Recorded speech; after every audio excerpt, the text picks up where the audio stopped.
Ayan, grafting tape ang ginamit natin mga kaulabers. So, yan kagandahan niya. Oh. Kusa siyang lumalabas kahit pabayaan mo siya. So, maganda pa rin siya. Oh. Tubo na. So, tatanggalin na lang ito. So, ingat ka rin sa pagtanggal. Ingat ka rin kasi baka masama mo siya. So, masasama yung mga bagong sanga. Yan oh. Ingat ka rin dito. Yan.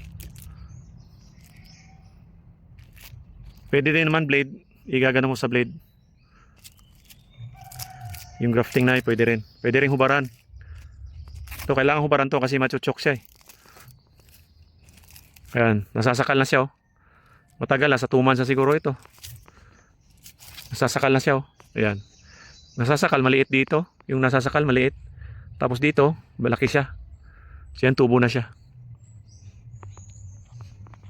Maganda.